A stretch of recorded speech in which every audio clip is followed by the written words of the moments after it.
قوم عاد کی آندھی۔ قوم عاد مقام احقاف میں رہتی تھی، جو ایمان و حذر موت کے درمیان ایک بڑا ریگستان ہے۔ ان کے مورث اعلیٰ کا نام عاد بن عوز بن ارم بن سام بن نوح ہے۔ پوری قوم کے لوگ ان کے مورث اعلیٰ عاد کے نام سے پکارنے لگے۔ یہ لوگ بت پرست اور بہت بد اعمال و بد کردار تھے۔ اللہ تعالیٰ نے اپنے پیغمبر حضرت ہود علیہ السلام کو ان لوگوں کی ہدایت کے لیے بھیجا، مگر اس قوم نے اپنے تکبر اور سرکشی کی وجہ سے حضرت ہود علیہ السلام کو جھٹلا دیا اور اپنے کفر پر اڑے رہے۔ حضرت ہود علیہ السلام بار بار ان سرکشوں کو عذاب الہی سے ڈراتے رہے، مگر اس شریر قوم نے نہایت ہی بے باکی اور گستاخی کے ساتھ اپنے نبی سے یہ کہہ دیا کہ کیا تم ہمارے پاس اس لیے آئے ہو کہ ہم ایک اللہ کو پوجیں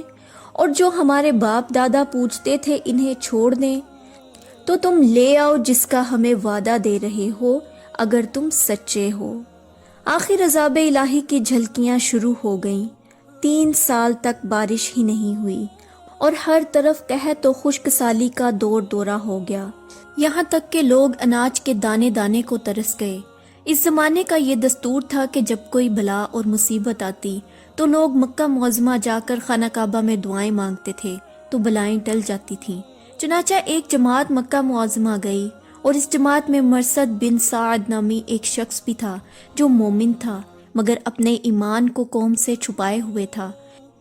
جب ان لوگوں نے کعبہ معظمہ میں دعا مانگنی شروع کی تو مرثد بن سعد کا ایمانی جذبہ بیدار ہو گیا اور اس نے تڑپ کر کہا کہ اے میری قوم، تم لاکھ دعائیں مانگو مگر خدا کی قسم اس وقت تک پانی نہیں برسے گا جب تک تم لوگ اپنے نبی حضرت ہود پر ایمان نہ لاؤ گے۔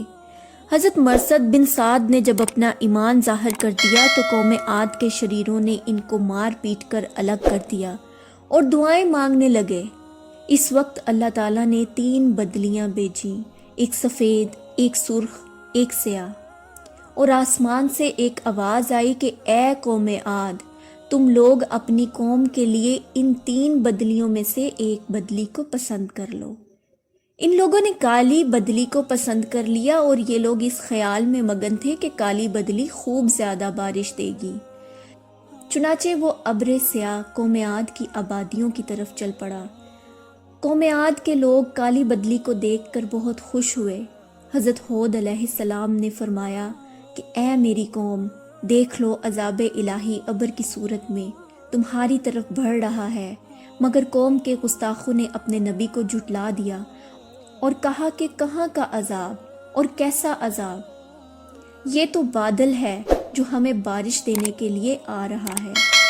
یہ بادل پچھم کی طرف سے آبادیوں کی طرف برابر بڑھتا رہا اور ایک دم ناگہاں اس میں سے ایک آندھی آئی جو اتنی شدید تھی کہ اونٹوں کو ماں ان کے سواروں کے اڑا کر کہیں سے کہیں پھینک دیتی تھی،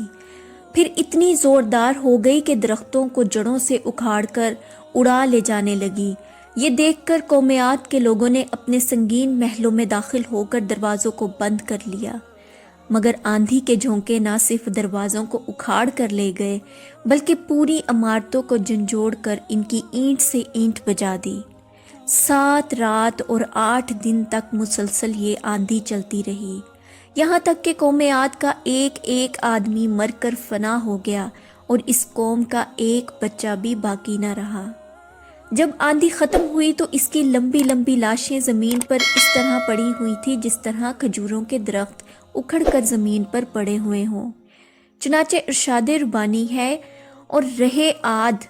تو وہ ہلاک کیے گئے نہایت سخت گرجتی آگ سے، اور ان پر قوت سے لگا دی گئی 7 راتیں اور 8 دن لگاتار، تو ان لوگوں کو بچھاڑے ہوئے کھو، گویا وہ کھجور کے درخت ہیں گرے ہوئے۔ تم ان میں سے کسی کو بچا ہوا دیکھ رہے ہو؟ پھر قدرت خداوندی سے کالے رنگ کے پرندوں کا ایک غول نمودار ہوا، جنہوں نے ان کی لاشوں کو اٹھا اٹھا کر زمین پر پھینک دیا، اور حضرت ہود علیہ السلام نے اس بستی کو چھوڑ دیا اور چند مومنین جو ایمان لائے تھے ساتھ لے کر مکہ مکرمہ چلے گئے اور آخری زندگی تک بیت اللہ شریف میں عبادت کرتے رہے۔ قرآن کریم کے اس دردناک واقعے سے یہ سبق ملتا ہے کہ قوم عاد جو بڑی طاقتور اور قداور قوم تھی، اور ان لوگوں کی مالی خوشحالی بھی نہایت مستحکم تھی، کیونکہ لہلہاتی کھیتیاں اور ہرے برے باغات ان کے پاس تھے۔ پہاڑوں کو تراش تراش کر ان لوگوں نے گرمیوں اور سردیوں کے لیے الگ الگ محلات تعمیر کیے تھے، اور ان لوگوں کو اپنی کثرت اور طاقت پر بڑا اعتماد اور اپنے تمول اور سامان عیش و عشرت پر بڑا ناز تھا۔ مگر کفر اور بدعمالیوں بدکاریوں کی نحوست نے ان لوگوں کو قہر الہی کے عذاب میں اس طرح گرفتار کر دیا کہ آندھی کے جھونکوں اور جھٹکوں نے ان کی پوری آبادی کو جھنجھوڑ کر چکنا چور کر دیا، اور اس پوری قوم کے وجود کو صفائے ہستی سے اس طرح مٹا دیا کہ ان کی قبروں کا بھی کہیں نشان باقی نہ رہا۔ تو پھر بھلا ہم لوگوں جیسی کمزور قوموں کا کیا ٹھکانہ ہے کہ عذاب الہی کے جھٹکوں کی تاب لا سکیں گی؟ اس لیے جن لوگوں کو اپنی اور اپنی نسلوں کی خیریت و بقا منظور ہے، انہیں لازم ہے کہ وہ اللہ اور رسول کی نافرمانیوں اور بدعمالیوں سے ہمیشہ بچتے رہیں، اپنی کوشش اور طاقت بر اعمال صالحہ اور نیکیاں کرتے رہیں، ورنہ قرآن مجید کی آیتیں ہمیشہ جھنجھوڑ کر یہ سبق دے رہی ہیں کہ نیکی کی تاثیر آبادی اور بدی کی تاثیر بربادی ہے۔ قرآن مجید میں پڑھ لو کہ بہت سی بستیاں اپنی بدکاریوں اور بدعمالیوں کی وجہ سے ہلاک و برباد کر دی گئیں، اور دوسری آیت میں یہ بھی پڑھ لو کہ اگر بستیوں والے ایمان پر رہتے اور تقوی اختیار کرتے تو ہم ان پر برکتوں کے دروازے آسمان و زمین سے کھول دیتے، لیکن ان لوگوں نے حق کو جھٹلا دیا تو ہم نے ان کے کرتوتوں کی وجہ سے ان کو اپنی پکڑ میں لے لیا۔